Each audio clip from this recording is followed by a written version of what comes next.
Le championnat du monde de F1 2023 va bientôt commencer. Nous avons hâte de voir ça. La saison dernière a été très riche en changements de réglementation et tout le monde a envie d'assister à d'autres duels sur la piste. Mais la question, la voici. Qui pourra contester la domination de Max Verstappen et de Red Bull? Eh bien, toutes les écuries ont fait de leur mieux pour développer leur nouvelle monoplace dans les meilleurs délais, tout en gardant un œil sur la concurrence. Je peux vous dire que ça devait travailler dur à l'usine. On se focalise sur la piste et sur les 20 pilotes qui forment l'élite du sport automobile. Mais attention, la F1 est un sport d'équipe. La bagarre technique entre les écuries sera passionnante à suivre toute la saison, car tout le monde va devoir s'adapter aux nouvelles réglementations.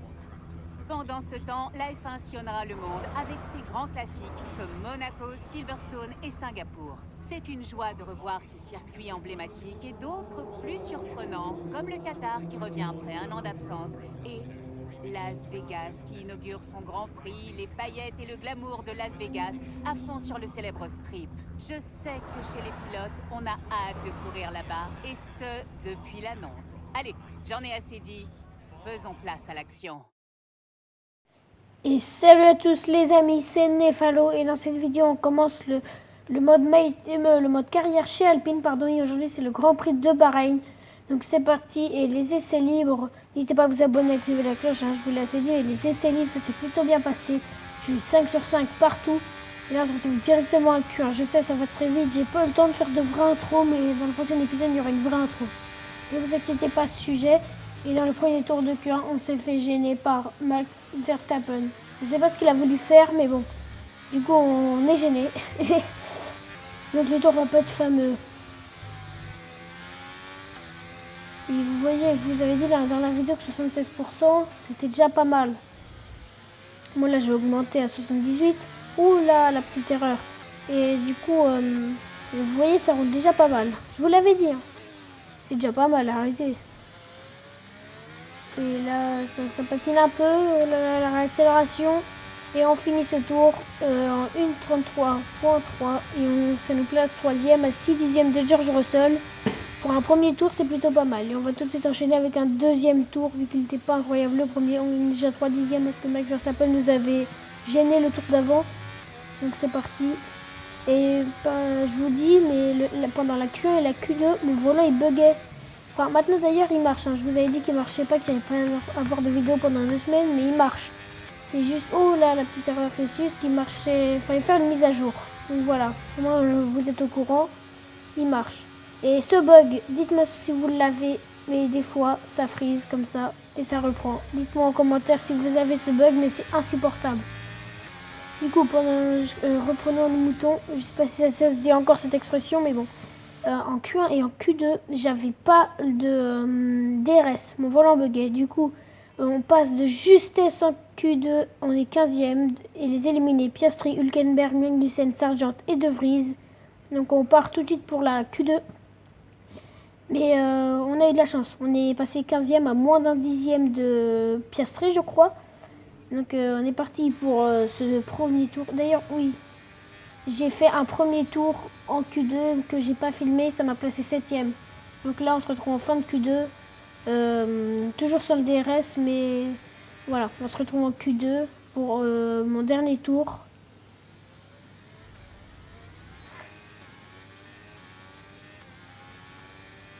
On améliore de 4 dixièmes déjà à la fin du deuxième secteur. Donc normalement, on passe, on est 7e. Hein. On améliore de 2 dixièmes, on a perdu un peu de temps. Oh là, l'erreur, le tête à queue. Le tête à queue en fin de Q2 et on va voir combien ça nous place. Mais bon, on passe de... Enfin, ça va, personne n'a amélioré, on est 7e. Les éliminés, Bottas, Joe, Ocon, Tsunoda et Albon. Dommage pour Esteban, il est éliminé en Q2. Et bon, on va faire avec. Là, vous voyez le DRS activé, c'est bon, ça marche. Et le retour de force aussi, il marche. Donc là, j'ai pas fait de chrono en Q3. Si, j'avais fait un chrono que j'ai pas filmé. C'était un chrono où j'avais fait un tête à queue dans le tour. C'était un chrono de merde. J'étais 10e. Et pardon pour les gros mots. Donc là, on est 10e. Hein. On a 4 dixièmes de Charles Leclerc. Ça serait bien de se placer au moins dans le top 8, top 9. On améliore de 2 dixièmes déjà à la fin du premier secteur. Et à la fin du tour, on a un milliard de 5 dixièmes. On va voir combien ça nous place. Attention, DRS activé à plus de 300 km/h. Ça nous place 9e. Pour la première qualification, c'est plutôt pas mal. Et la pole position de Sergio Perez devant George Russell, Max Verstappen. Et on est parti pour la course. La période des tests hivernaux et des essais est désormais terminée. C'est maintenant que tout va se jouer et que les masques vont tomber. Place à la première épreuve de ce nouveau championnat du monde de Formule 1. La Formule 1 revient aujourd'hui dans le désert sur ce circuit étonnant de 5 km 4. Les 15 virages offrent autant d'occasions de dépassement. Il pourrait s'agir d'une course stratégique, Sakir étant réputé pour user les pneus arrière. Les pilotes vont devoir gérer leur gomme à un moment ou un autre de ce Grand Prix. Le moment est venu de voir la composition de la grille après la passionnante séance de qualification d'hier. Sergio Perez va partir en pole position, juste devant George Russell qui va partir en deuxième place. Regardons maintenant le reste de la grille. Verstappen, Hamilton, Sainz, Leclerc, Fernando Alonso, Norris, Guillaume, Stroll, Bottas, Zhou, Ocon, Tsunoda, Albon, Oscar Piastri, Hülkenberg, Magnussen, Sargent et Nick De Vries. L'extinction des feux est imminente. Voyons qui sortira du lot aujourd'hui. Nouvelle saison, nouveau départ et tout peut arriver. Jacques Villeneuve est avec moi aujourd'hui pour commenter cette nouvelle année de Formule 1. On n'est plus qu'à quelques minutes du départ. Toutes les écuries s'inquiètent un peu de la fiabilité de leurs monoplaces. Elles n'ont pas été testées au sillage chaud et perturbateur des autres voitures lors des essais.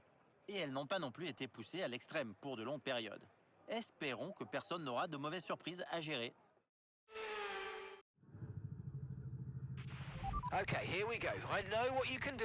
Don't let me down. Donc c'est parti, on va regarder un peu les stratégies. Donc bon, les stratégies que propose, on fait plus de tours en hard qu'en médium. Enfin, on fait moins de tours en hard qu'en médium, pas très logique. Donc on va modifier la stratégie. Et on va partir en pneu médium et après on va mettre les hard. Donc on va faire 9 tours en médium et 11 tours en hard. Médium hard, classique, je fais beaucoup le mot hard et médium. Et on met 2 tours de carburant parce que des fois, j'ai des mauvaises surprises. C'est pas très agréable, je vous dis les amis, on est parti pour le départ. Le tour de formation, je l'ai fait, mais je ne l'ai pas montré. Et boum, le départ de ce Grand Prix de Bahreïn de Formule 1. Devinez qui j'imite, tiens, dans les commentaires. Je vais faire ça à chaque fois. Je vais imiter la MotoGP, mais dites-moi le nom du commentateur. Oh, l'extérieur. Et on était 9e, on est passé en 6e position.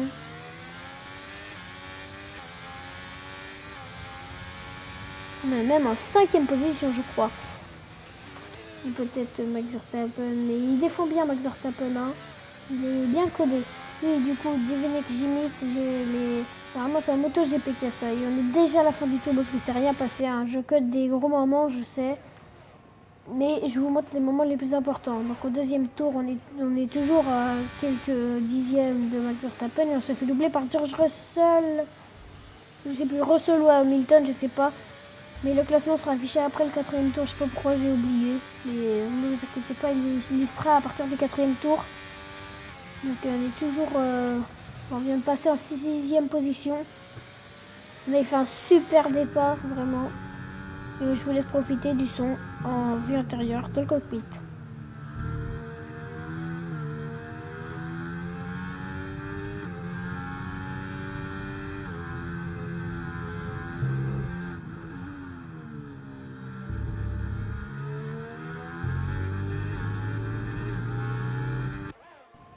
Donc j'espère que ça vous a plu. Le son, vraiment, je le trouve incroyable, hein. J'ai mis en mode pilote ou je sais plus quoi. Et là, on attaque le 3e tour DRS activé. Donc on peut l'activer si on a moins d'une seconde du pilote de devant dans les zones de DRS uniquement. C'était pour ceux qui ne connaissaient pas le DRS. Pour les yeux de la F1. Et au 4e tour, je sais, ça va vite. Mais vous allez voir le classement, on est 6e. Et on a Aston Martin de Fernando Alonso qui va pouvoir nous attaquer avec le DRS activé, l'aspiration, le mode de dépassement activé. Ça va passer pour Fernando Alonso. Oh, il y a un retard de freinage super beau, hein, ce que je viens de faire. L'extérieur et on défend avec 6e position. Donc voilà, Russell a pris garde restée en tête devant Sainz, Perez, Verstappen, Hamilton, suivi de Alonso, Leclerc, Ocon et Norris. Ocon qui a fait un super bon départ aussi, il était 13e au premier tour. Il est maintenant 9e au 4e tour et Fernando Alonso qui repasse par l'intérieur vu qu'on s'est raté comme vous avez pu le voir. Donc on leur attaque directement au 5e tour. Attention, peut-être le 3 de front avec Charles Leclerc qui s'en mêle. Et le 3 de front, c'est exceptionnel et on défend notre position. Le freinage ultra tardif et on garde l'avantage. On est toujours en 6e position. Super, super ce qu'on vient de faire et au 6e tour, rien n'a bougé, on est toujours 6e. Fernando Alonso qui nous réattaque. Ça va passer cette fois-ci pour Fernando Alonso. On va pas être trop agressif. On va pouvoir peut-être le réattaquer, peut-être la contre-attaque avec le DRS activé, tout ça. Et vraiment, ce son, il est incroyable à l'intérieur du cockpit. Attention. On se rapproche de Fernando Alonso pour pouvoir peut-être l'attaquer dans la zone de DRS. En autre borne avec la Ferrari de Charles Leclerc. Elle est belle. Dites-moi ce que vous en pensez aussi dans les commentaires. Mais cette Ferrari SF23, je crois. Dites-moi ce que vous en pensez. Elle est très belle. Et au 7e tour, on va pouvoir réattaquer Fernando Alonso qui défend l'extérieur, pardon. Et on va passer par l'intérieur. Super beau freinage. On réaccélère progressivement pour pas le laisser passer. Peut-être avec le DRS activé, mode dépassement désactivé. Il va peut-être repasser le pilote espagnol, mais non, on va conserver notre position. C'est parti. On est déjà au 7e tour. L'arrêt au stand, c'est dans 2 tours. On va sûrement être vers les premiers à s'arrêter. Hein.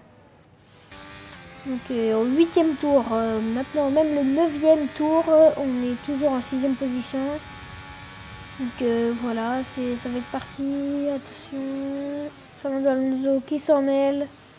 Il repasse. Et oh, l'extérieur. Parce que Fernando Alonso s'est raté à la réaccélération. Il a patiné et on est repassé. En plus, non, il a le DRS. Oui, on n'a pas le DRS, je crois. On n'a pas le DRS. Et au 9e tour, on s'arrête au stand. Bien évidemment, on va pas essayer de pousser. Le petit blocage de roue, mais c'est pas très grave parce que les pneus sont usés. Donc on s'en fout un peu. On est dans les premiers dans les stands. Hein. On est 5e, je crois. Attention, l'arrêt au stand plutôt rapide. 2 secondes 2 l'arrêt au stand. J'ai encore C'était il y a 2 semaines que j'ai roulé, mais je me rappelle encore. 2 secondes 2. On va ressortir loin, en 15e position. Et ceux qui sont devant ne se sont pas arrêtés, donc c'est normal, ne vous inquiétez pas. Et du coup, on ressort en 15e position. Oh la vache! On ressort quand même loin, mais de toute façon, comme je vous ai dit, les autres ne se sont pas encore arrêtés. Mais à la fin du 10e tour, même le 11e maintenant, et on repasse dans le top 10, on est 10e. Et Charles Leclerc, l'undercut de Charles Leclerc qui a fonctionné. Incroyable, le pilote monégasque qui va nous doubler. Oh non, j'ai vraiment le seum là. Mais il a bien joué son coup chez Ferrari pour une fois. Une bonne stratégie. Hein. Ah, mais je me fous un peu de leur gueule alors que je suis tifosi. Ouh là, on a failli se toucher là avec Charles Leclerc. C'était très limite, vraiment. C'était très limite entre nous deux. Et attention de ne pas trop monter sur le vibreur pour éviter de faire un tête à queue, ça serait un peu bête ça. Et au 13e tour, Fernando Alonso qui nous réattaque. Il passe, mais on va avoir le DRS, donc normalement on va sûrement repasser. Hein. Si on repasse pas, c'est qu'on est nul. Big flop. Et si on va repasser sur Fernando Alonso avec l'Alpine 523 de Ghislain Nefalo. Un freinage tardif et ça repasse sur Fernando Alonso au 14e tour. Et attention, Lando Norris ou Oscar Piastri, je sais plus, il s'en mêle. On est 3 de front encore une fois. 3 de front dans le virage. Ce virage, je sais plus c'est combien, ça doit être le 4, 5, je sais plus. Et Lando Norris qui passe sur Fernando Alonso et Esteban Ocon qui va essayer il nous a doublé d'ailleurs, Esteban Ocon. Il est passé en 7e position, vraiment superbe course. Et attention, les deux Alpines à pas faire d'erreur. Pour éviter de perdre une des deux voitures ou les deux, ça serait bien dommage pour la première course. Attention, le 4 de front, le 3-4 de front, incroyable. Incroyable manœuvre, très risqué ce que j'ai fait. On va laisser de la place à Esteban Ocon pour qu'il puisse passer pour éviter le contact. On est un peu sorti de la piste, mais c'est pour les bonnes causes. L'aspiration, le DRS ouvert, on va sûrement repasser. Oh, attention, le freinage ultra tardif, et on repasse sur Esteban Ocon. Et au 20e tour, on attaque le dernier tour. Fernando Alonso qui repasse, oh, là c'est large. Oh, le freinage, le décalage ultra tardif et le blocage de roue bien évidemment. Et le contact aussi avec Fernando Alonso, c'était n'importe quoi ce qu'il a voulu tenter, là, ce que j'ai voulu tenter. Mais bon, allez, le DRS activé pour essayer de récupérer notre 7e place. Mais malheureusement, je ne pense pas que ça va suffire. On s'est raté là sur ce freinage, mais on est toujours collé. Hein. Donc dans la ligne droite, on pourra peut-être le réattaquer. Là, on a pris une mauvaise trajectoire. C'est bien dommage. Attention de ne pas trop monter sur le vibreur comme je vous l'ai dit précédemment. Et attention, on va se rapprocher de Fernando Alonso et malheureusement, ça ne suffira pas. On va finir cette course à 8e position. Bah, c'est déjà ça pour notre première course. 4 points à la maison. Dites-moi, Jacques, comment pensez-vous qu'il a réussi à signer un tel résultat aujourd'hui? Cette victoire est le résultat d'un pilotage exemplaire et d'une confiance sans faille sur le circuit. Je crois que sa capacité à garder la tête froide, même durant les moments les plus mouvementés de la course, lui a permis de profiter des erreurs des autres pilotes et de passer devant jusqu'à la première place sans problème.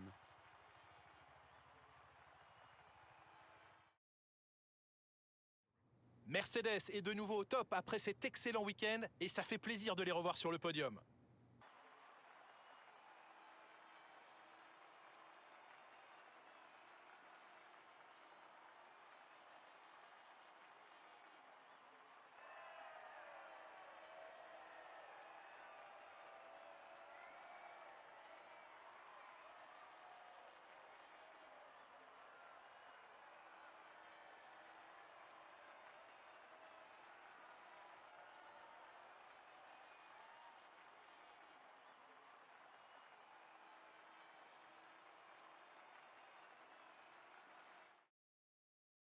Analysons ensemble l'impact de ce résultat sur le classement des pilotes. George Russell prend la tête du championnat des pilotes. Après cette incroyable course, qui choisissez-vous comme pilote du jour, Jacques Villeneuve? La plupart du temps, je choisis une personne qui a accompli quelque chose d'incroyable pendant la course.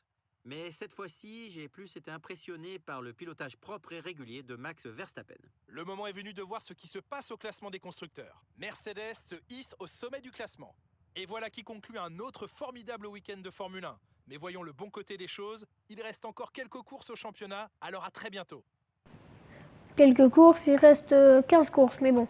Esteban Ocon qui finit en 10e position, il a quand même gagné 3 places. Le pilote français d'ailleurs, c'est un duo 100% français chez Alpine pour cette saison, comme dans la vraie vie, hein. C'est super. Du coup, la victoire de George Russell devant Perez, Verstappen, Hamilton, Sainz, Leclerc, Alonso, moi, Norris et Ocon. Et en bas du résultat, on retrouve Nick De Vries en dernière position devant Logan Sargent. Et pour le classement des pilotes, bon, bah, c'est le résultat de la course, donc c'est rien d'intéressant. On est toujours 8e et Esteban Ocon 10e. Et au classement constructeur, on est 5e avec 5 points et Mercedes avec 38 points. A plus.